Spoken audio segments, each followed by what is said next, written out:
Ya, selamat malam teman-teman semua. Saya juga ikut kebawa bersukacita eh, berjumpa teman-teman meskipun dalam keterbatasan di online ini, tapi saya boleh merasakan ada sukacita menyaksikan teman-teman juga di dalam masa-masa sulit ini pun tetap sukacita yang dari surga boleh menyertai kita semua. Saya yakin dan percaya ada sukacita tersendiri buat kita semua, sekalipun dalam keterbatasan berjumpa. Kita tetap bersukacita karena kasih Tuhan yang menghimpun kita dalam persekutuan doa malam ini. Saya undang semua saudara-saudaraku yang malam ini hadir untuk kita masuk di dalam doa pembukaan. Mari saya akan berdoa, kiranya teman-teman semua dapat mengikutinya, mengamininya, dan biarlah kiranya Tuhan yang pimpin di dalam persekutuan doa pada malam hari ini. Mari kita berdoa. Tuhan, terima kasih hanya di dalam kasih setiamu kepada kami semua, pribadi lepas pribadi, kami semua boleh menikmati kehadiran-Mu dalam hidup kami. Engkau yang terutama dalam hidup kami. Engkau segala-galanya dalam hidup kami. Engkau yang kupuja, Engkau yang kudamba, Engkau yang kunanti-nantikan. Hanya di dalam Engkau jiwa kami tenang. Terima kasih Tuhan, hanya dalam semua kebaikan-Mu semata, kami semua ingin berlindung, hanya dalam tuntunan-Mu kami ingin melangkah. Hanya dalam penyertaan-Mu semata, kami tak bimbang, tak ragu. Kami percaya Engkau ada bersama kami, mendengarkan pujian dan semua doa kami. Terus dan terus berharap pertolongan-Mu.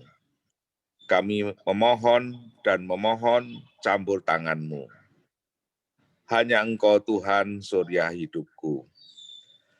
Dalam kegentaran kami datang menghampiri tahta-Mu. Dalam segala keterbatasan kami, memohon campur tangan kasih-Mu yang ajaib. Kami hanya berharap kepadamu, karena tak terucap pun Engkau berikan. Kami percaya, kami bersandar, kami bergantung hanya kepadamu, Tuhan pelita hidup kami. Yang menerangi jalan kami, yang menuntun langkah kami. Terpujilah Tuhan semesta alam.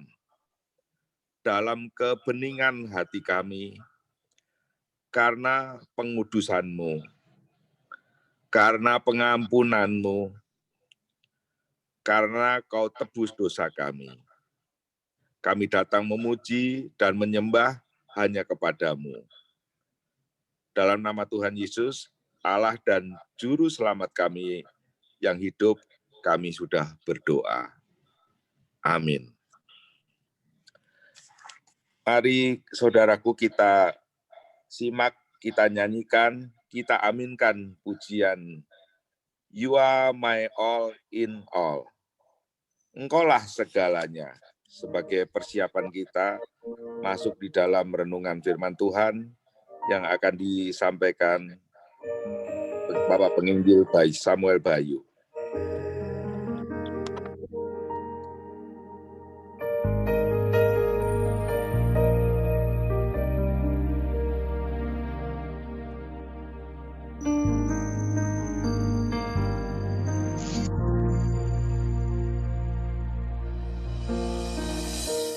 You are my my strength when I am weak. You are the treasure that I seek. You are my all in all. Seeking you as a precious jewel, Lord, to give up I'd be a fool. You are my all in all. Jesus, Lamb of God, worthy is your name. Jesus, Lamb of God, worthy is your name.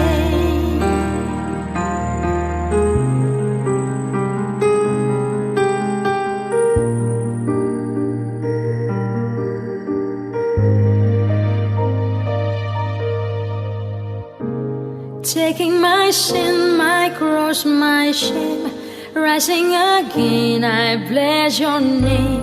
You are my all in all. When I fall down, you pick me up. When I am dry, you fill my cup. You are my all in all.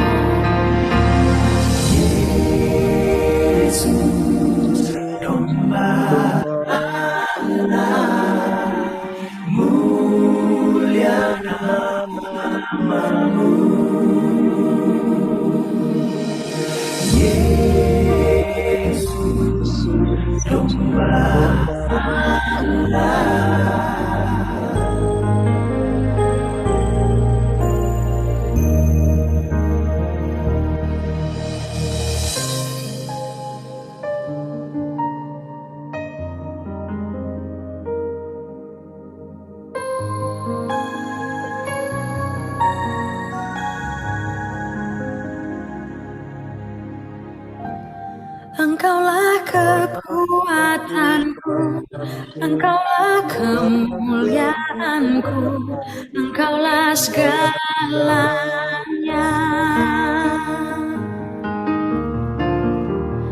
Engkau permata yang indah, takkan pernah ku lepaskan. Engkaulah segalanya.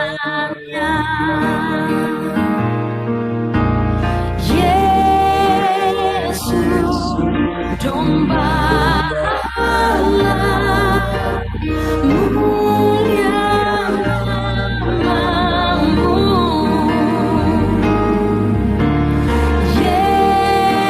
Yesus, domba Allah, mulia namamu.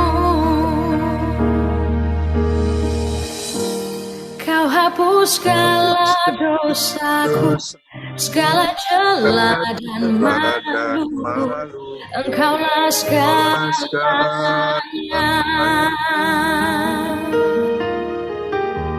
Saat jatuh kau angkatku, saat haus kau penuhiku. Engkaulah segalanya.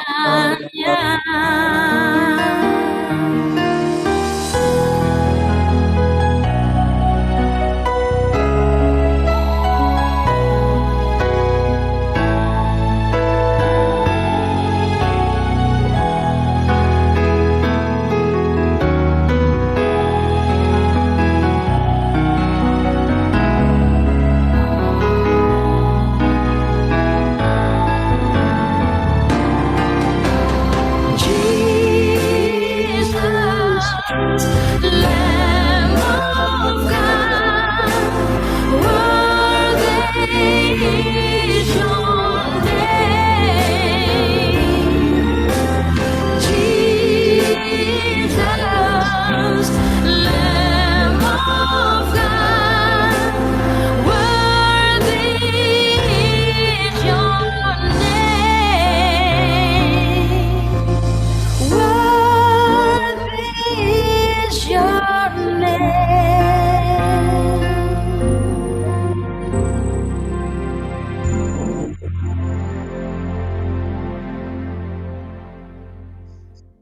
Waktu selanjutnya saya serahkan kepada Bapak Samuel Bayu untuk membawakan renungan firman Tuhan.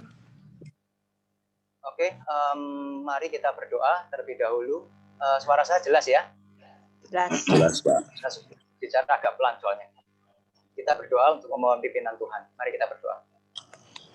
Bapak Rasuka yang mulia, terima kasih atas anugerah Tuhan kami boleh dipersatukan di tempat ini. Kami boleh merenungkan firman Tuhan dan mendoakan akan segala yang menjadi perhatian kami, pergumulan kami di hadapan Tuhan.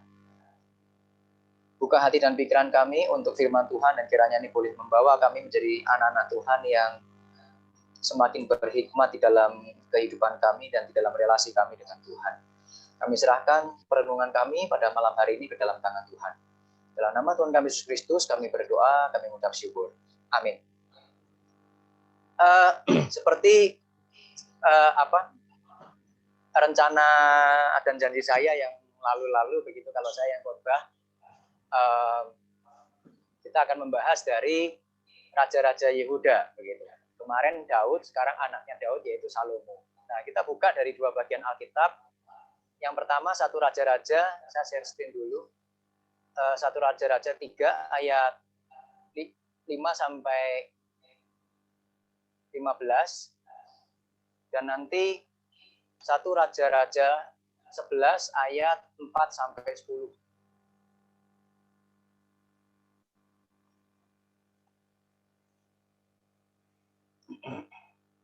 Satu Raja-Raja 3, 5 sampai 15. Sudah dapat?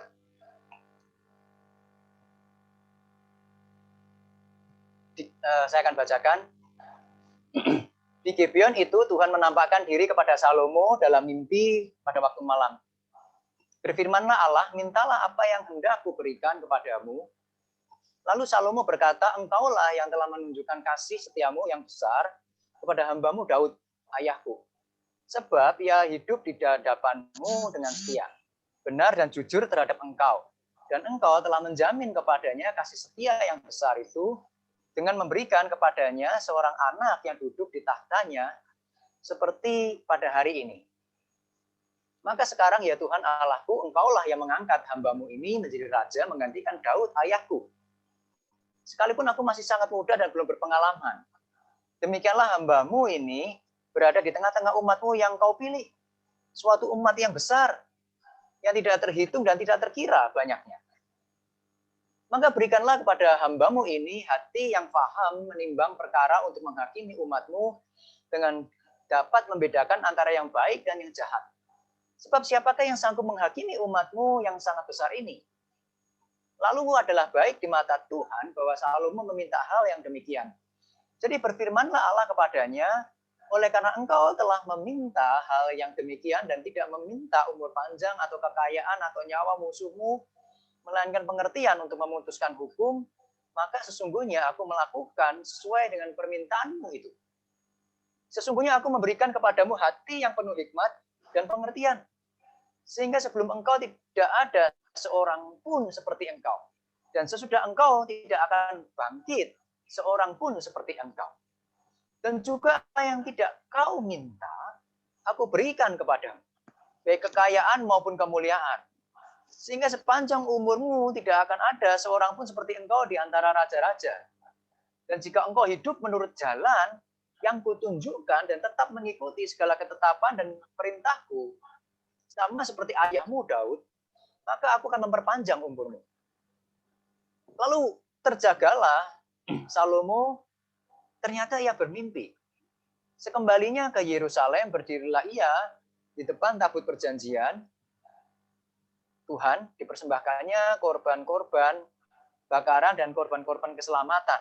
Kemudian ia mengadakan perjamuan bagi semua pegawainya. Kita buka satu bagian lagi, masih di kitab yang sama. Pasal 11, 1 Raja-Raja, pasal 11 ayat 4 sampai 10. 1 Raja-Raja 4 ayat 1 Raja 11 ayat 4 sampai 10. Sebab pada waktu Salomo sudah tua, istri-istrinya itu mencondongkan hatinya kepada allah-allah lain. Sehingga ia tidak dengan sepenuh hati berpaut kepada Tuhan Allahnya seperti Daud ayahnya. Demikianlah Salomo mengikuti Asyitoret, dewi orang Sidon, dan mengikuti Milkom, dewi kejijikan sembahan orang Amon. Dan Salomo melakukan apa yang jahat di mata Tuhan, dan ia tidak dengan sepenuh hati mengikuti Tuhan seperti Daud ayahnya. Pada waktu itu Salomo mendirikan bukit pengorbanan bagi Kamos, dewa kejijikan sembahan orang Moab, di gunung sebelah timur Yerusalem, dan bagi Maulok, dewa kejijikan sembahan Bani Amon. Demikian juga dilakukannya bagi semua istrinya, orang-orang asing itu, yang mempersembahkan korban ukupan dan korban sembelihan kepada allah-allah mereka. Sebab itu Tuhan menunjukkan murkanya kepada Salomo, sebab hatinya telah menyimpang daripada Tuhan, Allah Israel, yang telah 2 kali menampakkan diri kepadanya. Dan yang telah memerintahkan kepadanya dalam hal ini supaya jangan mengikuti allah-allah lain, akan tetapi ia tidak berpegang pada yang diperintahkan Tuhan. Kalau kita bicara tentang apa itu orang berhikmat, gitu kan? Orang bijaksana itu orang seperti apa sih? Biasanya orang bijaksana digambarkan dengan seseorang yang penuh dengan banyak pertimbangan yang baik dan tepat. Pemikirannya ada kalanya dikategorikan sebagai sebuah pemikiran yang out of the box. Keluar dari ungkungan kotak pemikiran gitu, yang memikirkan sesuatu yang mungkin tidak pernah dipikirkan oleh orang lain. Ada alternatif lain. Tetapi out of the box yang baik dan berkualitas tentunya. Seorang bijaksana atau berhikmat mungkin juga bisa digambarkan sebagai seorang problem solver. Seorang yang membantu memberikan solusi bagi sebuah permasalahan. Tetapi tentu saja solusi yang diberikan oleh orang bijak adalah solusi yang baik dan berkualitas, bukan sekedar solusi tetapi salah.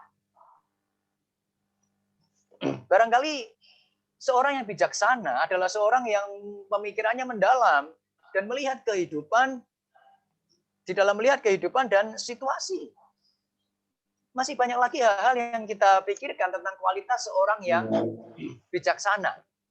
Tetapi apakah semuanya ini, kriteria-kriteria semacam ini adalah sebuah kriteria tentang bijaksana yang sesuai atau menurut Alkitab? Dikatakan Salomo itu adalah seorang yang bijaksana di dalam dunia kuno. Bahkan dia hanyalah satu-satunya raja yang dikenal kebijaksanaannya di dalam dunia waktu itu. Alkitab mengatakan tidak ada yang seperti engkau dan tidak ada yang sebelum engkau. Seperti yang sebelumnya tidak ada yang seperti engkau. Dia mungkin orang paling bijaksana di muka bumi ini. Dan itu dinampakkan di dalam kemajuan kerajaan Israel yang menjadi sebuah kerajaan yang kuat dan makmur pada masa itu. Semuanya adalah secara manusiawi adalah salah satu hasil dari pemikiran Salomo dan decision atau keputusan-keputusan yang diambil oleh Salomo di dalam hikmatnya yang luar biasa itu.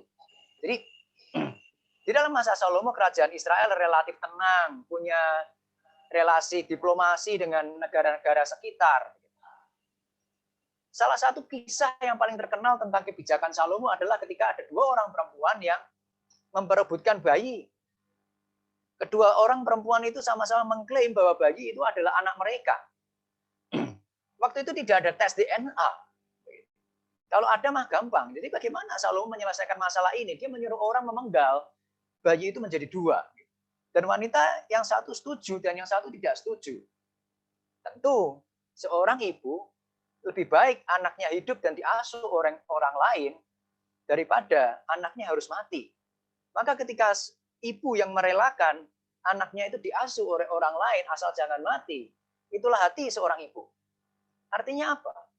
Artinya Salomo mengerti psikologi seorang ibu yang sejati dan dia bukan mengerti secara teoritis bagaimana psikologi seorang ibu, tetapi di dalam pengetahuannya itu tentang psikologi seorang ibu terhadap anaknya yang mengasihi anaknya, dia mampu terapkan pengetahuan itu di dalam menyelesaikan masalah hukum yang ada atau masalah persengketaan yang ada di hadapannya. Dia bukan seorang yang sekedar punya pengetahuan, tetapi dia tahu menerapkan apa yang dia tahu itu di dalam sebuah tindakan yang nyata. Itulah hikmat. Dan dari mana? Pertanyaannya adalah Salomo memperoleh hikmat yang sedemikian itu. Hikmat itu dikatakan berasal dari Tuhan. Oleh karena Salomo, Tuhan menawarkan bahwa kamu meminta apa? Lalu Salomo minta hikmat kepada Tuhan. Dan permintaan itu dikabulkan oleh Tuhan, dan Tuhan bukan sekedar memberikan hikmat kepada Salomo sesuai dengan apa yang Salomo minta, tetapi bahkan Tuhan memberikan apa yang Salomo tidak minta sekalipun. Apa yang mungkin diinginkan oleh banyak orang, tetapi Salomo tidak minta, Tuhan berikan. Termasuk kekayaan, termasuk ketenaran, dan sebagainya. Jadi dari sini kita melihat bahwa saya kemudian membayangkan bahwa misalnya ketika Salomo meminta kekayaan, apakah Tuhan akan memberikan hikmat kepada Salomo? Mungkin juga enggak. Tetapi ketika Salomo meminta hikmat dan Tuhan berkenan luar biasa kepada permintaan Salomo yang tepat itu, Tuhan menambahkan apa yang tidak diminta. Dari sini kita bisa melihat bahwa sebenarnya kekayaan dan kejayaan Salomo bukanlah sebuah berkat utama yang daripada Tuhan. Itu hanyalah sebuah berkat tambahan. Tambahan dari apa? Tambahan ketika Salomo lebih mementingkan sesuatu yang baik untuk digunakan dia untuk menjalankan tugas dan tanggung jawabnya sebagai seorang raja. Bukan hasil apa yang dia peroleh yang bisa dia nikmati. Kekayaan bukan berkat utama. Kekayaan hanyalah sebuah berkat tambahan di hadapan Tuhan kepada Salomo. Tetapi apakah cukup sampai di situ? Kalau kita melihat Raja-Raja 9 ayat 4 sampai 9,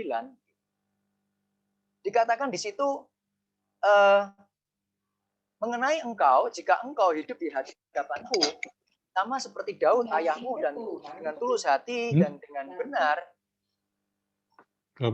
dan berbuat sesuai dengan segala yang kuperintahkan kepadamu, dan jika engkau tetap mengikuti segala ketetapan dan peraturanku, maka aku akan meneguhkan tahta kerajaanmu atas Israel untuk selama-lamanya, seperti yang kujanjikan kepada Daud ayahmu dan seterusnya.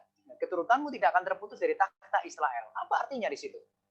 Artinya Salomo, hikmat Salomo harus dijaga dengan hidup di jalan Tuhan. Maka ketika 20 tahun kemudian setelah Salomo selesai membangun bait suci dan sebagainya, Allah menampakkan diri kepada Salomo sekali lagi yang kedua. Dan memberikan peringatan dari bagian seperti bagian Alkitab yang tadi kita baca. Allah bukannya tidak berkenan dengan bait suci yang Salomo kerjakan, dia berkenan. Tetapi dia memberikan peringatan.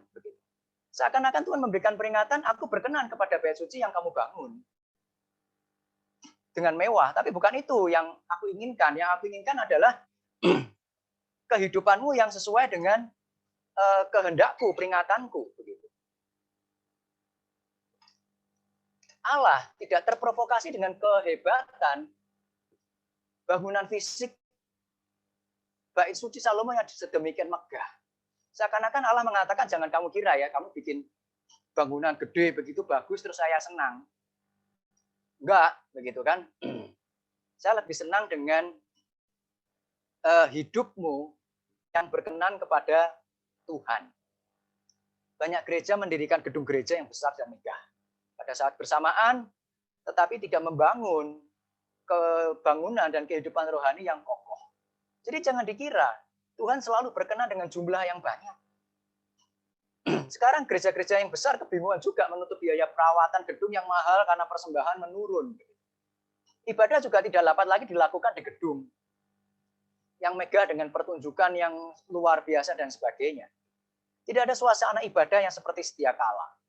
Tetapi apakah orang Kristen tetap dapat menikmati ibadah yang sederhana yang seperti kita lakukan hari-hari ini?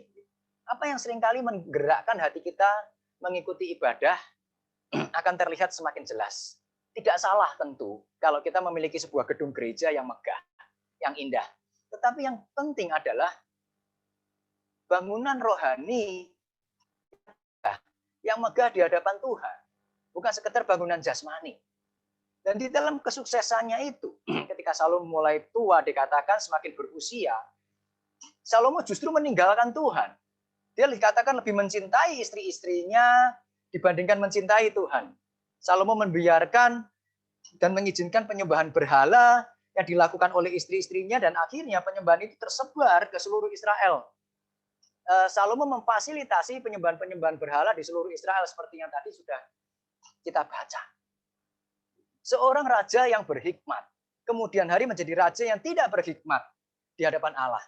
Salomo memperoleh hikmat dari Allah, tetapi masih dapat jatuh ke dalam berbagai macam dosa. Kadang kita mulai bertanya, apakah hikmat yang diberikan Allah tidak dapat menjaga Salomo dari kejatuhannya di dalam dosa? Kemudian di masa tuanya, dikisahkan Salomo mulai menyadari kesalahannya di hadapan Tuhan. Dia mulai menulis kitab pengkhotbah.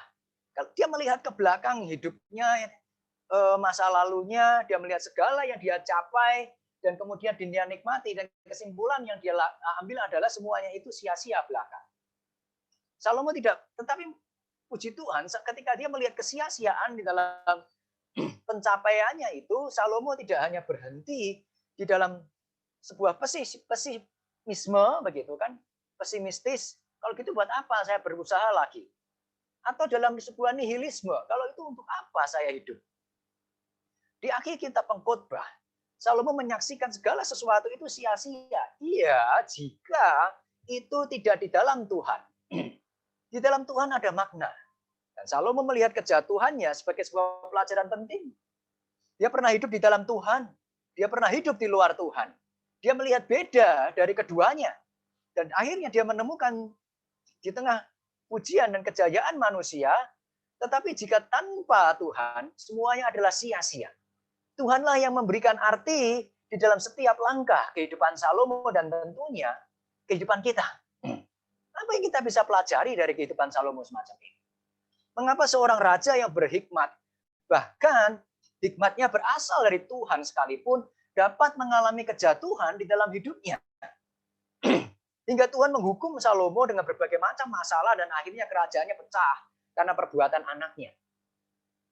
Itu artinya Salomo gagal mendidik Rehabeam. Seorang raja yang bijaksana memiliki anak yang tidak bijaksana. Hal pertama, mari kita berhikmat di dalam memahami hikmat. Hal pertama yang harus kita pahami adalah mari kita waspada di dalam dengan kepuasan dan kenyamanan duniawi. Ketika kerajaan Salomo mulai kaya dan makmur, kerajaan sebuah kerajaan yang kaya dan makmur seringkali menjadi incaran bagi bangsa-bangsa lain yang menginginkan kekayaan kerajaan tersebut. Kalau hanya sekedar menginginkan ikut menikmati di dalam relasi perdagangan itu masih mending. Tetapi yang terjadi banyak kerajaan-kerajaan yang menginginkan kekayaan sebuah kerajaan dengan cara apa? Menyerbu kerajaan itu, menghancurkan kerajaan dan mengangkut, menjara kekayaannya. Itu hal yang terbiasa di dalam dunia kuno. Semakin Salomo tenar, semakin Salomo kaya, dia merasa dia harus menjalin relasi dengan bangsa-bangsa di sekitar Israel. Dan salah satu cara menjaga relasi dengan hubungan dengan bangsa-bangsa itu adalah dengan pernikahan dengan wanita-wanita bangsawan dan keturunan raja dari bangsa-bangsa lain itu. Cara Salomo menjalin relasi diplomatis. Dan pernikahan dengan Salomo itu dari bangsa-bangsa yang tidak mengenal Allah itu tentu saja tidak dibenarkan oleh Tuhan. Dan itu dapat kita baca di dalam 1 Raja-Raja 11 ayat 1 dan 2. Dan akhirnya kita bisa melihat hasilnya bagaimana istri-istri Salomo itu membawa Salomo menjauh dari Tuhan. Berarti Salomo telah berpaut kepada istrinya dengan cinta, dikatakan. Akhirnya cintanya dan relasinya dengan Allah diabaikan dan dikorbankan. Mengapa? Karena dia mencintai manusia. Menjalin diplomasi melalui pernikahan adalah hal yang biasa pada masa kuno. Dan cara itu yang diambil oleh Salomo. Tetapi bukankah cara yang biasa tidak harus menjadi sebuah cara yang benar di hadapan Tuhan? Itu memang biasa, tetapi yang biasa belum tentu benar. Pertanyaannya adalah, apakah Salomo harus menjalin diplomasi dengan cara pernikahan? Untuk apa Salomo menjalin diplomasi dengan cara tersebut? Jika Salomo harus berpegang pada perintah Allah, maka Salomo itu nggak perlu menjalin diplomasi dengan pernikahan. Kenapa? Karena itu dilarang oleh Taurat Musa. Kita lihat di Keluaran 34 ayat 16 misalnya. Atau Ulangan 7 ayat 34, itu kejijikan bagi orang-orang Israel jika jika orang Israel menikah dengan orang lain, dan artinya Salomo lebih memilih melanggar hukum Tuhan dibandingkan mentaatinya. Bukankah kekayaan Salomo itu diberikan oleh Allah? Tetapi kenapa dia menjaganya dengan kekuatan manusia? Dia tidak harus menjaga dengan diplomasi. Dia hanya meminta Allah untuk menjaga kekayaannya jika itu ingin dijaga. Gitu kan? Dia tidak perlu menjaga kekayaannya dengan usahanya sendiri karena kekayaan itu diberikan oleh Allah. Salomo mengabaikan firman untuk menjaga kejayaan dan kekayaannya dan meninggalkan Tuhan. Banyak orang di dalam dunia ini yang meninggalkan Tuhan bukan karena kemiskinan. Banyak orang yang meninggalkan Tuhan bukan karena kesulitan. Tetapi juga banyak orang itu bisa. Tetapi juga banyak orang yang meninggalkan Tuhan karena relasinya dengan orang lain yang tidak mengenal Tuhan. Banyak orang yang meninggalkan Tuhan karena kesuksesannya. Justru karena dia semakin sukses, dia semakin menikmati kesuksesannya, dia ingin lebih lagi, dan kemudian meninggalkan Tuhan untuk mendapatkan kenyamanan yang semakin lebih lagi. Jadi waspadai. Kenyamanan duniawi dapat menggeser relasi kita dengan Tuhan. Dan ketika kita termakan dengan kenyamanan itu, kita sudah kehilangan hikmat itu. Yang kedua yang kita bisa pelajari dari kasus Salomo adalah Allah berkenan kepada hati yang mengasihi dia. Allah tidak terprovokasi dengan keindahan bait suci. Itu emasnya mungkin ratusan kilo atau mungkin tontonan, sangat banyak. Bahkan Allah sebenarnya tidak pernah memberikan aturan-aturan pembangunan bait suci itu secara detail. Peraturan-peraturan yang diberikan secara detail kepada Tuhan itu peraturan membangun kemah suci, bukan membangun bait suci. Tuhan tidak pernah memberikan peraturan yang sangat detail, inginnya apa, ukurannya berapa tentang bait suci. Itu diserahkan kepada Salomo. Karena bagi penting adalah makna dari tabernakel itu, makna dari kehadiran Allah. Tuhan tidak terprovokasi dengan sesuatu yang jasmania. Tuhan menghendaki keindahan lahiriah. Saya tidak mengatakan yang jasmania itu tidak penting. Tetapi ada hal yang lebih penting dari sekedar itu. Pada masa Amos misalnya, orang-orang Israel beribadah kepada Tuhan. Bukan ibadahnya yang salah. Tetapi kehidupan orang Israel yang tidak mencerminkan ibadah itu. Mereka menindas, bertindak tidak adil, kehilangan rasa kemanusiaan, dan Allah marah. Ibadah-ibadah Israel dikatakan menjijikkan. Karena apa? Karena tidak disertai dengan kehidupan yang berkenan di hadapan Tuhan. Fase kritis di dalam kehidupan Salomo bukan fase ketika dia membangun bait suci. Ketika dia meminta hikmat. Fase kritis kehidupan Salomo justru ketika dia mulai nyaman. Fase kritis kehidupan Salomo justru ketika dia mulai jaya. Fase kritis kehidupan Salomo justru ketika dia merasa seakan-akan tugasku mengemban mimpi, mewujudkan mimpi ayahku untuk membangun sebuah bait suci bagi Tuhan sudah selesai. Dia mulai kehilangan panggilannya. Dan akhirnya kerajaannya terpecah. Bangsa Israel yang lebih mementingkan ibadah-ibadah dibanding kehidupan yang kudus, kemudian dihukum oleh Tuhan. Bahkan bait suci Salomo akhirnya harus dihancurkan oleh bangsa Babel. Allah tidak menyayangkan gerejanya. Dia bisa menutup gerejanya, sama seperti Allah menutup bait sucinya. Tetapi Allah tidak akan menutup bait suci rohani. Allah tidak akan menutup rohani dari orang-orang yang dikasihinya. Allah lebih menghendaki, mencintai hati yang mengasihi dan hati yang mencintai, mentaati Tuhan. Yang ketiga, mari kita belajar ketika Salomo menyimpang dari Allah dan hatinya terpaut dengan bangsa lain. Cara berpikir Salomo berubah. Dia lupa asal muasal kejayaannya, dia lupa asal hikmatnya, dia mulai mempertahankan usahanya sendiri. Itu paling yang dilakukan oleh Salomo. Salomo tidak mempertahankan relasinya dengan Allah, tetapi dia mempertahankan relasinya dengan berkat-berkat jasmani yang dia nikmati. Dan Allah murka menghukum Salomo. Kita melihat relasi antara hikmat dan kehidupan yang berkenan di hadapan Allah. Jika demikian, apakah hikmat itu berasal dari kekudusan hidup? Tidak. Hikmat itu berasal dari Allah. Amsal 2 ayat 6 mengatakan, karena Tuhanlah yang memberikan hikmat, dari mulutnya datang pengetahuan dan kepandaian. Tuhan yang memberikan hikmat, bukan hasil perbuatan kita yang saleh. Tuhan adalah sumber hikmat yang sesungguhnya.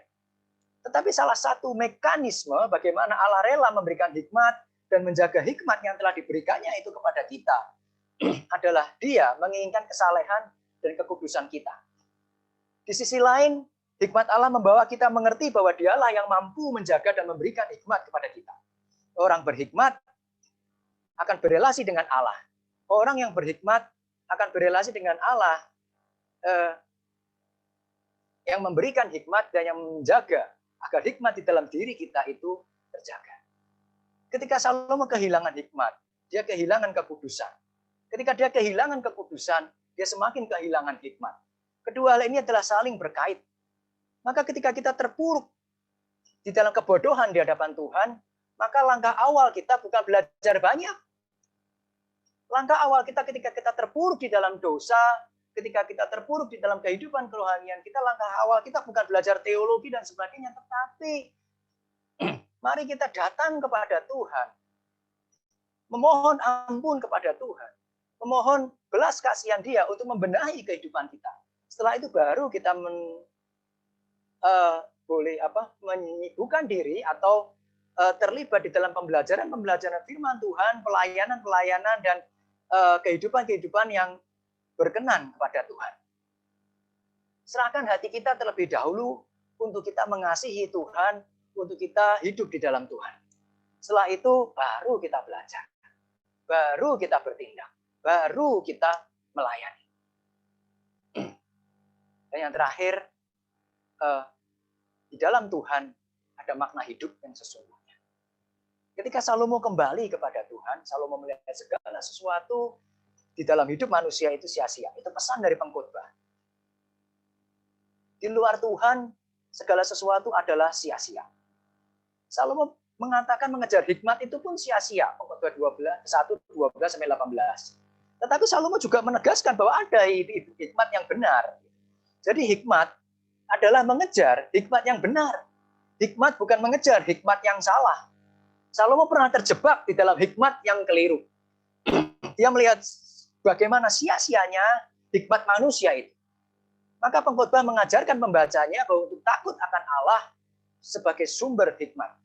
Salomo di masa tuanya mengajarkan segala sesuatu itu sia-sia di luar Tuhan. Tuhanlah yang memberikan arti dan makna bagi kehidupan dan pemikiran manusia. Dia yang membawa pikiran manusia kepada nilai yang lebih indah dan kekal di hadapan Tuhan. Kejatuhan Salomo di dalam kehidupan yang berdosa dan yang tidak berkenan kepada Allah karena dia meletakkan makna hidupnya pada kehidupan yang dia nikmati. Apa sih arti hidup ketika saya punya istri banyak? Apa sih arti hidup ketika saya kaya? Apa sih arti hidup ketika tidak ada gangguan? Salomo meletakkan arti hidup pada apa yang dia nikmati. Bukan meletakkan arti hidup kepada Allah yang memberikan arti itu. Banyak orang yang menilai kehidupannya sendiri dan kehidupan orang lain dengan kesuksesan jasmania. Berapa banyak kekayaan yang dimiliki, berapa banyak kemewahan yang dapat dinikmati dan seterusnya. Kita melihat bagaimana dunia berlomba memenuhi list top 10. 10 orang terkaya, 10 wanita tercantik, 10 orang terpandai, 10 orang terpengaruh, semuanya mengejar hall of fame, pribadi mereka. Tidak salah menjadi kaya, tidak salah menjadi cantik, tidak salah menjadi orang pandai dan berpengaruh. Tetapi apakah semuanya itu kita meletakkannya di dalam Tuhan? Tanpa Tuhan, semuanya itu sia-sia. Justru ketika kita memiliki hikmat dari Allah, maka segala kejayaan duniawi menjadi sesuatu hal yang tidak penting lagi. Jika kita ingin memiliki hikmat, milikilah Tuhan.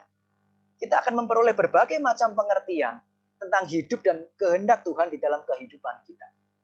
Setiap langkah hidup kita yang kita ambil menjadi sebuah langkah hidup yang berkenan di hadapan Tuhan. Itulah langkah yang berhikmat. Di dalam Tuhan ada makna yang sesungguhnya. Jadi mari kita jalani dan jaga kehidupan kita di dalam hikmat Tuhan. Datang kepada Tuhan. Kejar Allah dan hikmatnya melebihi apapun juga. Waspadai kenyamanan hidup. Tetapi pautkan hati kita di dalam kasih kepada Allah yang menuntun kehidupan kita. Maka ketika kita belajar dari kesalahan Salomo, mari kita belajar dari kejayaan Salomo. Ketika apa yang Tuhan perkenan di dalam permohonannya dia, itu yang kita minta. Apa yang kemudian membuat Salomo jatuh, itu yang kita hindari. Maka kita akan menjadi anak-anak Tuhan yang berhikmat dan yang terus-menerus berhikmat dan terus-menerus menjadi berkat bagi sesama kita. Amin. Mari kita berdoa. Bapak Kerajaan Surga yang mulia, terima kasih Tuhan. Seringkali kami merasa pandai, kami berpikir dengan cara berpikir kami sendiri, tetapi kami lupa bahwa Tuhanlah yang memberikan hikmat. Tuhanlah yang memberikan tuntunan akan kehidupan kami melalui firman Tuhan. Kami lupa belajar firman Tuhan, dan terlebih lagi kami lupa untuk datang kepada Tuhan, memohon hikmat untuk mengerti apa yang Tuhan firmankan bagi kami. Tuntun kami dalam kehidupan kami. Ajar kami untuk berhati-hati dan waspada dengan segala kelancaran dan kenyamanan di dalam kehidupan kami. Untuk kami terus tidak terlena di dalam kenyamanan yang Tuhan berikan. Tapi kami melalui kenyamanan-kenyamanan itu kami semakin bekerja dengan lebih indah di hadapan Tuhan. Kami serahkan seluruh kehidupan kami. Kami serahkan seluruh pemikiran kami di hadapan Tuhan. Dalam nama Tuhan kami Yesus Kristus, kami berdoa dan mengucap syukur. Amin. Saya serahkan kembali ke Pak Haryanto. Ya, puji syukur kepada Tuhan. Terima kasih kepada Pak Samuel Bayu yang sudah membawakan renungan pada malam hari ini. Sikap hati kita lah yang menjadi kunci relasi kita dengan Tuhan. Belajar dari kisah tragis dari Raja Salomo, marilah kita terus belajar menjaga hati kita kepada Tuhan, cinta kita kepada Tuhan. Biarlah Tuhan yang tetap dan terus menjadi yang terutama di dalam hidup kita. Sebelum melangkah lebih lanjut di dalam kita akan menaikkan pokok-pokok doa, saya membuka kesempatan untuk teman-teman yang secara pribadi maupun keluarga ingin menyampaikan pokok-pokok doa, baik pribadi maupun keluarga, yang akan kita doakan sama-sama. Ada di antara kita yang akan menyampaikan pokok doa, saya persilahkan. Boleh juga kalau kita mengingat teman kita yang kita malam ini ingin dukung dalam doa, juga boleh mengusulkannya. Saya persilahkan. Ada di antara kita yang mau sampaikan pokok doa yang akan kita doakan sama-sama nanti.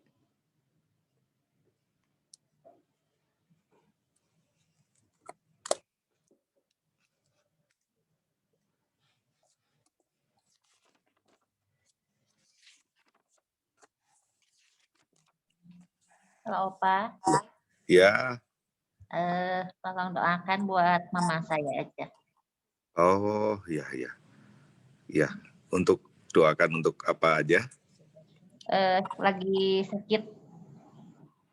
Mama sekarang lagi sakit? Iya, lagi sakit. Oh, iya. Ya, oke, itu aja Opa.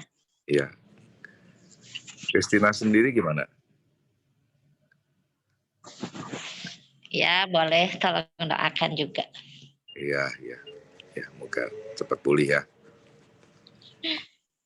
Iya. Ada yang lain? Teman-teman yang lain barangkali boleh juga mengusulkan kalau kita ingat teman kita, di antara teman kita ada yang perlu kita dukung dalam doa.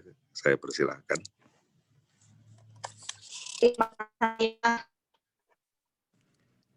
Ya. Minta doakan mata saya supaya pulih. Diana ya? Iya, matanya ya. Pak Khan. Iya. Makasih. Untuk kepulihan dan untuk besok ini ya, untuk lanjutan. Sabtu disuntik lagi ya. Besok pelanjutan perawatannya. Ya, hari Sabtu. Ya, kita akan Makasih. doakan sama-sama ya.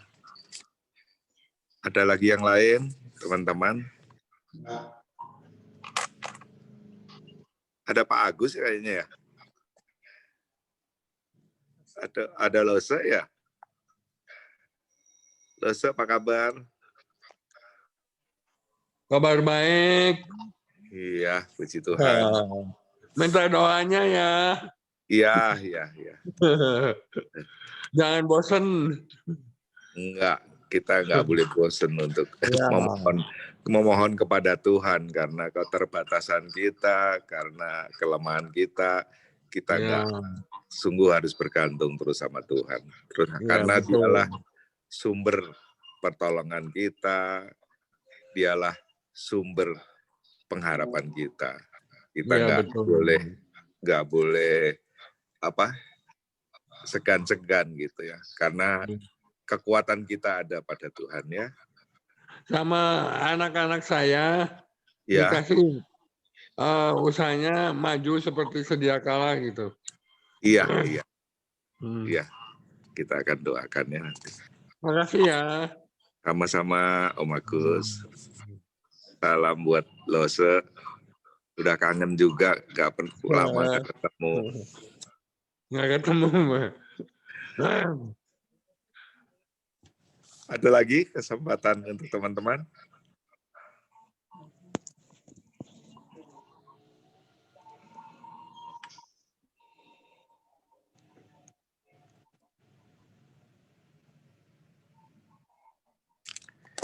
Ya, kalau tidak ada, saya akan mengajak teman-teman kita mempersiapkan diri kita untuk nanti bersama-sama menaikkan beberapa pokok doa, juga untuk doa-doa pribadi untuk teman-teman kita, juga untuk teman-teman yang kita tahu mereka lagi lemah tubuh ataupun lagi dalam kesulitannya.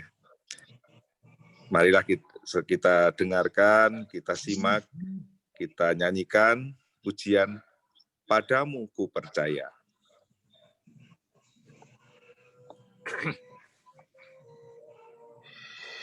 Yang bagiku mustahil, itu kan mungkin bagimu. Tiada yang melebihi kuasamu.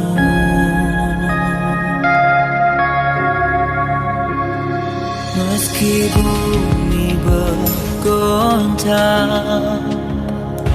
gunung-gunung beranjak, Kau Tuhan yang teduhkan badai hidup.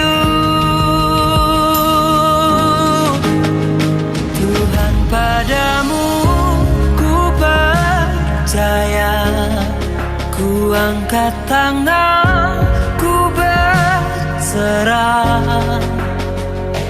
ku menaruh imanku kepadamu. Kau Bapa yang selalu pelihara, tangan-Mu yang turut bekerja, Engkaulah perisai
itu kan mungkin bagimu.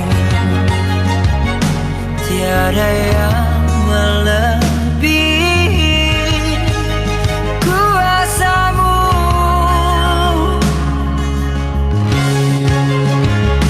Meski bumi bergoncang, gunung-gunung beranjak, Kau Tuhan yang teduhkan badai hidup.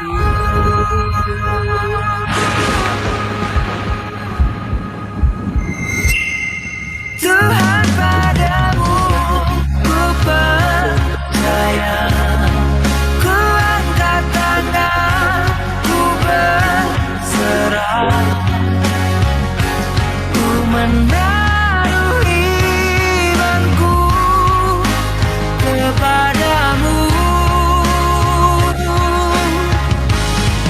Kau Bapa yang selalu pelihara, tanganmu yang turut bekerja, Engkaulah perisai perlindungan di hidupku. Engkaulah perisai perlindungan di hidupku.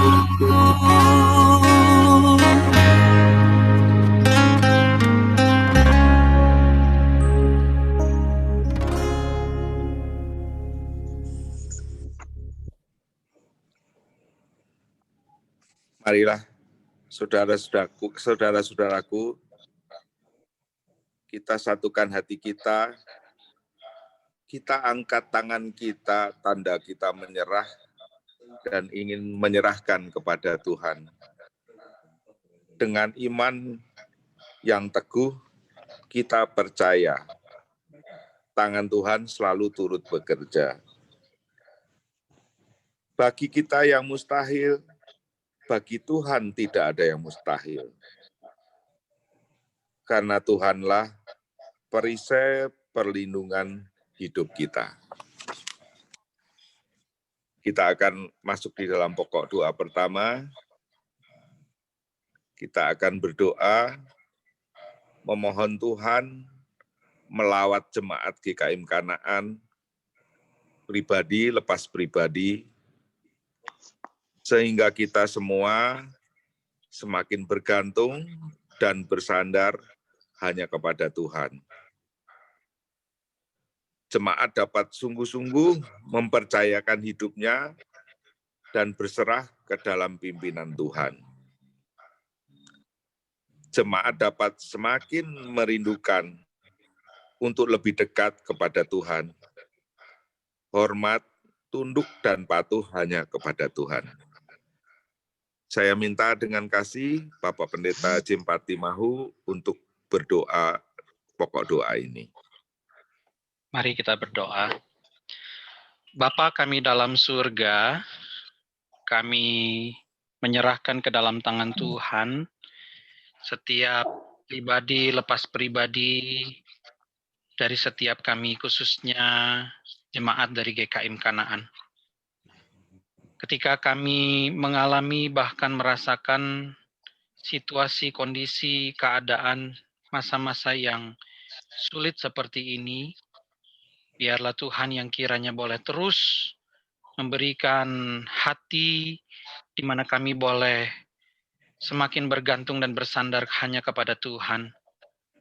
Ketika masalah-masalah yang menerpa melanda kehidupan kami pribadi lepas pribadi, baik di dalam masalah keluarga, masalah pribadi, masalah ekonomi, masalah pekerjaan, dan juga masalah kesehatan. Tuhan kiranya boleh tolong, berikan hati yang semakin terus bergantung dan berharap bersandar kepada Tuhan.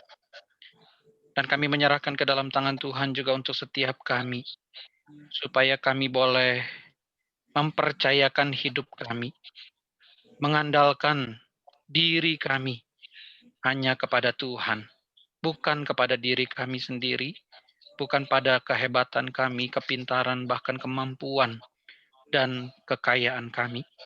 Tuhan tolong bantu kami. Bukan hanya kami mengandalkan diri kami kepada Tuhan di dalam urusan kehidupan, di dalam kekekalan, tetapi juga di dalam kehidupan, di dalam kesementaraan di dunia ini. Tuhan kiranya boleh tolong bantu setiap kami. Karena tanpa Tuhan, kami tidak dapat berbuat apa-apa. Kami menyerahkan ke dalam tangan Tuhan, biarlah setiap kami, jemaat Tuhan, boleh terus hidup berserah di dalam pimpinan Tuhan. Sehingga apa yang Tuhan mau kami kerjakan dan Tuhan mau kami lakukan, kami boleh katakan iya kepada Tuhan. Dan kami menyerahkan ke dalam tangan Tuhan juga untuk di masa-masa yang sulit, di mana kami tidak dapat bertemu satu dengan yang lain, bersekutu bahkan di rumah Tuhan. Tuhan tolong bantu kami, supaya kami boleh tetap rindu untuk dekat kepada Tuhan. Rindu akan kebenaran firman Tuhan. Kami boleh terus rindu dan hormat, tunduk, bahkan taat hanya kepada Tuhan. Tuhan tolong bantu setiap kami. Acap kali kehidupan kami menginginkan hal-hal yang duniawi, menginginkan hal-hal yang sementara, menginginkan hal-hal yang menyenangkan manusia. Tapi biarlah kami boleh senantiasa rindu untuk menyenangkan hati Tuhan. Terima kasih Bapa. Di sini kami anak-anak-Mu, Tuhan berkati setiap kami. Di dalam nama Yesus, Tuhan Juru Selamat yang hidup, kami berdoa, kami memohon. Amin. Selanjutnya saya juga mengajak kita akan berdoa, memohon belas kasihan Tuhan agar tiap jemaat GKM Kanaan dibentengin, dipagari, dijauhkan dari paparan virus COVID-19. Kita juga berdoa untuk jemaat GKM Kanaan diberikan kekuatan yang cukup, daya tahan tubuh yang cukup, dan kesadaran yang cukup untuk boleh terhindar dari paparan virus COVID-19 ini. Saya minta dengan kasih Ibu Giar Hartati Wijaya untuk memimpin di dalam pokok doa ini. Mari Bapak, Ibu, dan saudara-saudari yang terkasih, kita satukan hati untuk berdoa di dalam pokok doa ini. Kiranya Tuhan yang memberi perlindungan untuk seluruh jemaat GKM Kanaan, agar kita semua diberi kesehatan. Bapa kami yang ada di dalam surga, yang kami sembah di dalam nama Tuhan Yesus Kristus, kami mengucap syukur untuk segala pimpinan dan penyertaan-Mu sampai saat ini. Kami masih diberi nafas kehidupan dari Tuhan. Ampuni dosa dan kesalahan pada kami, Bapa, supaya doa-doa kami boleh kami naikkan dengan kerendahan hati untuk memohon kepada Engkau sebagai Tuhan, sebagai pelindung, dan sebagai juru selamat kami satu-satunya. Jika saat ini kami memohon untuk belas kasihan-Mu, Bapa, agar kami semua, jemaat-jemaat GKM Kanaan, diberikan kekuatan dari Tuhan, daya tahan tubuh yang kuat dari Tuhan, agar kami dibentengi, dipagari, dijauhkan dari segala sakit penyakit apapun juga, dan dijauhkan dari paparan virus COVID-19 yang saat ini masih ada dan semakin berkembang. Banyak orang yang terpapar dan membuat kami gentar ya Tuhan. Kami mohon Tuhan untuk perlindungan dari-Mu, karena Tuhan adalah sumber kehidupan, sumber kekuatan bagi kami, sumber pengharapan bagi kami. Kami percaya bahwa Tuhan adalah Tuhan yang Maha Kuasa, supaya kami mau hidup dengan melekat kepada Tuhan, hidup dengan hikmat yang dari Tuhan, agar kami mau mengikuti protokol kesehatan yang sudah ditentukan oleh pemerintah dengan hidup bersih, dengan tetap mau memakai masker dan apapun yang sudah ditentukan untuk keselamatan kesehatan kami. Kami mau menjaga kesehatan kami dengan baik dan hidup berkenan di dalam Tuhan. Tuhanlah yang berdaulat atas hidup kami, agar kami semua ditutup, dibungkus oleh kuasa darah Tuhan, karena Engkaulah yang punya kuasa dan kemuliaan kekal sampai selama-lamanya. Terima kasih Tuhan. Hanya di dalam nama Tuhan Yesus Kristus kami alaskan doa permohonan ini. Amin. Amin.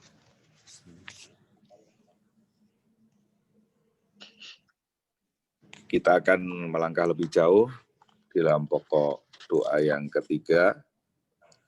Kita akan berdoa untuk semua hamba Tuhan, majelis, aktivis. Kiranya Tuhan tetap berikan kesehatan, kepedulian, tanggung jawab, dan beban untuk terus setia, memikirkan, merencanakan, menjalankan semua tugas dan panggilan gereja sesuai yang dengan firman Tuhan. Saya minta dengan kasih untuk pokok doa ini, Saudara Kingking atau Saudari Lingling.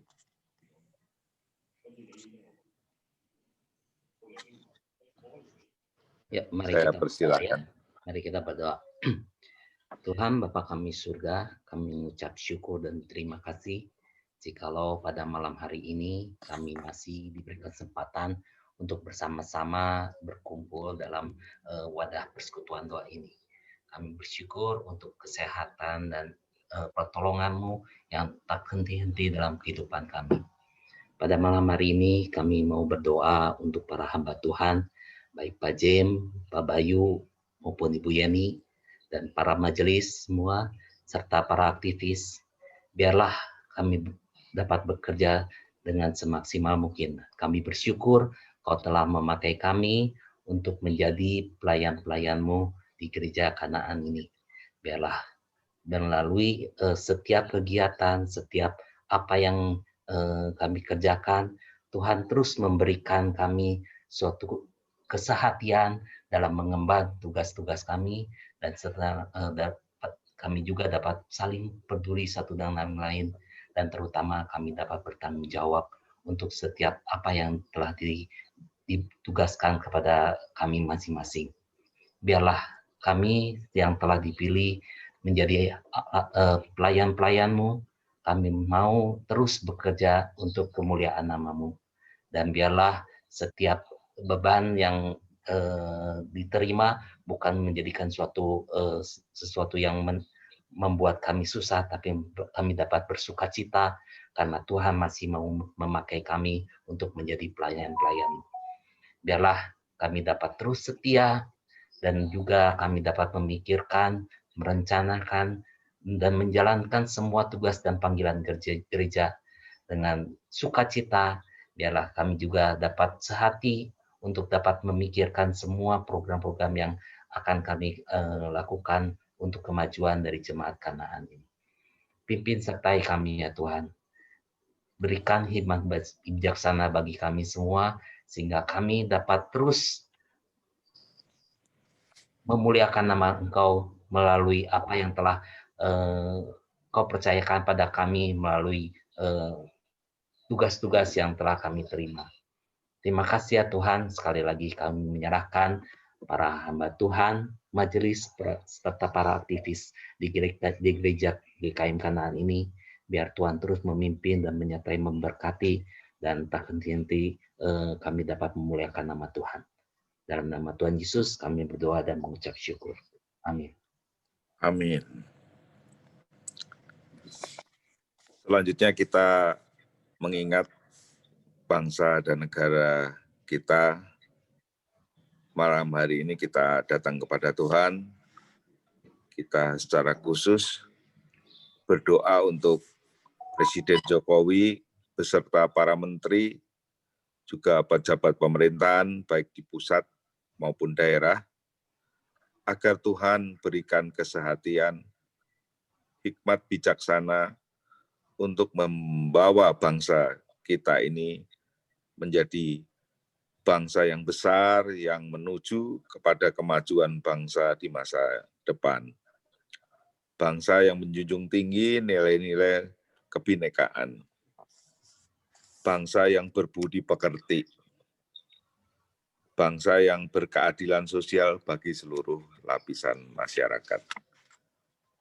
Kami minta dengan kasih untuk Saudara Hernadi untuk pimpin di dalam pokok doa ini.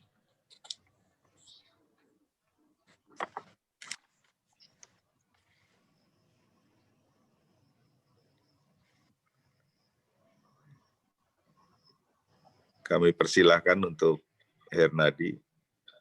Oh ya, yuk mari kita bersatu dalam doa. Ya Tuhan, sungguh kami mau mengucap syukur kalau pada saat ini kami boleh berdoa untuk bangsa dan negara kami.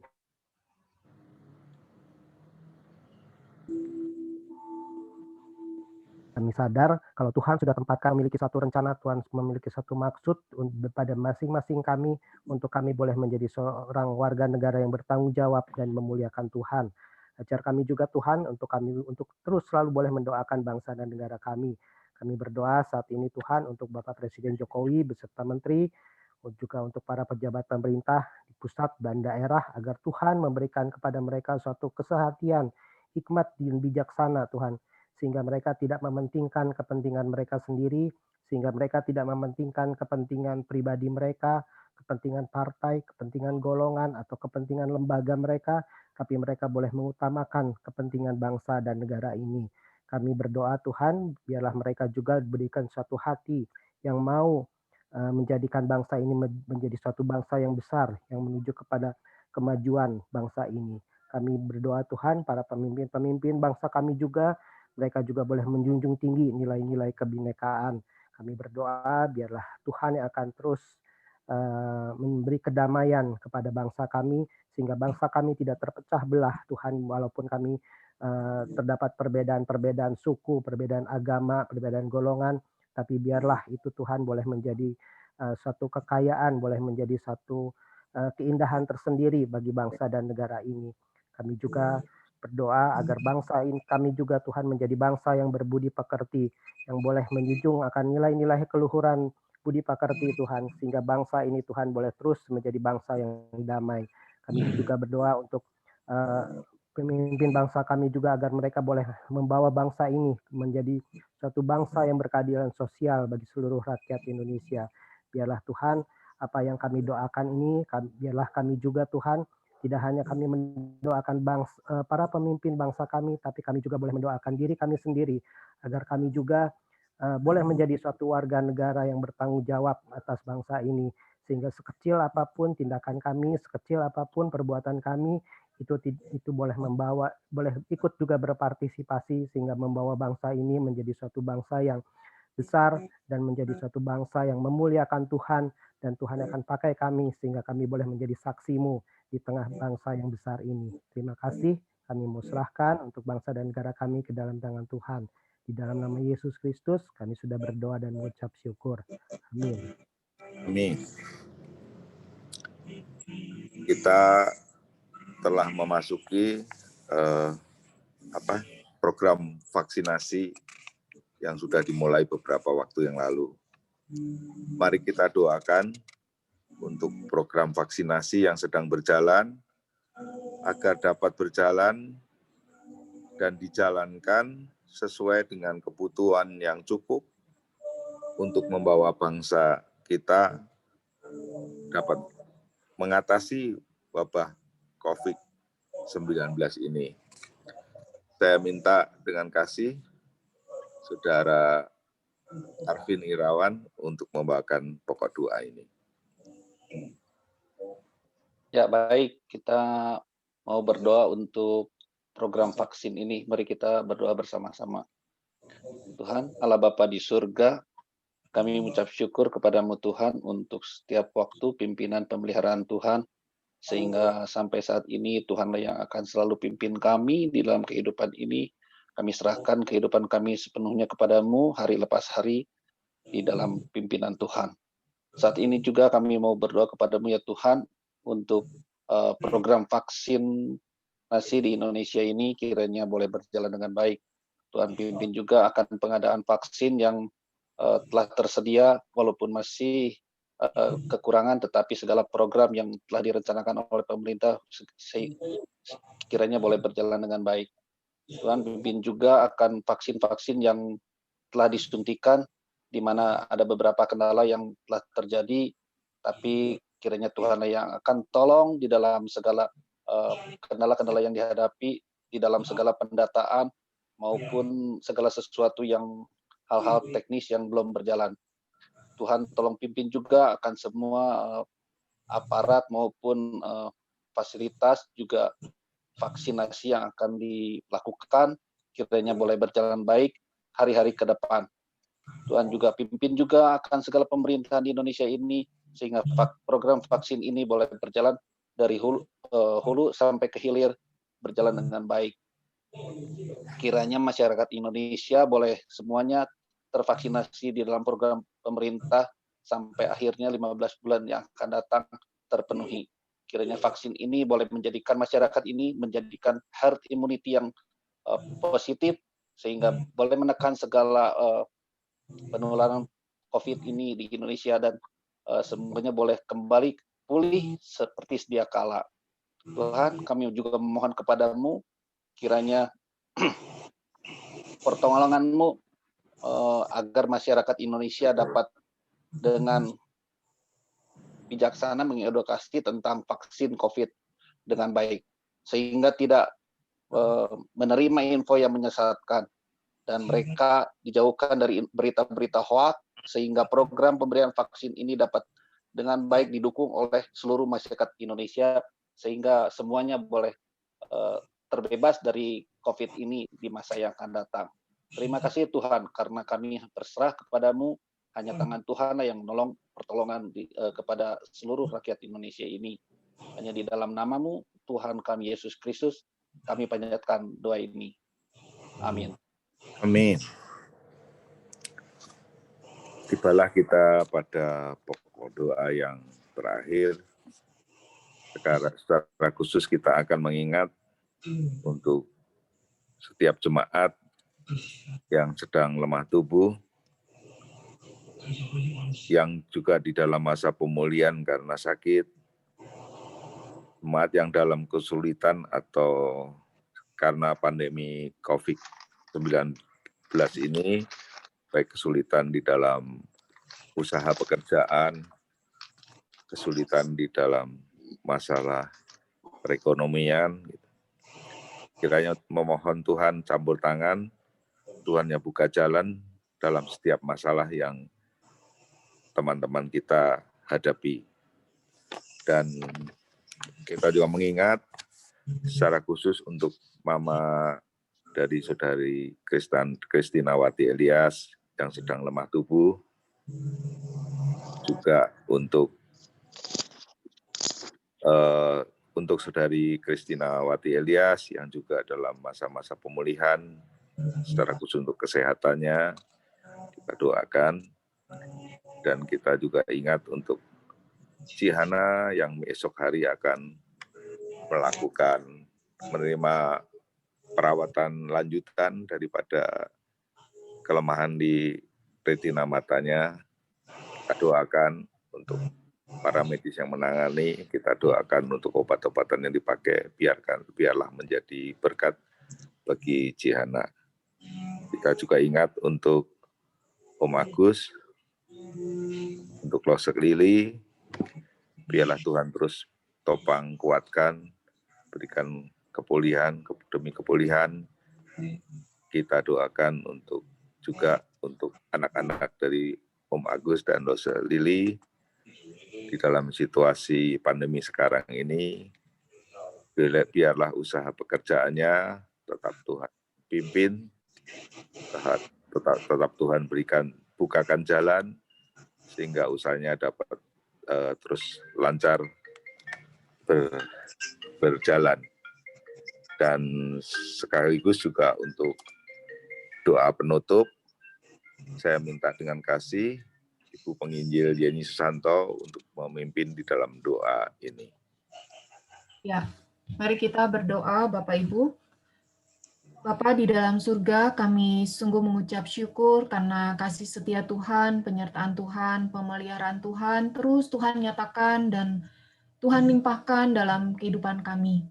Terima kasih Bapa untuk kasih-Mu dan segala kebaikan-Mu yang boleh kami rasakan dan kami alami di tengah-tengah situasi dan kondisi kami saat ini.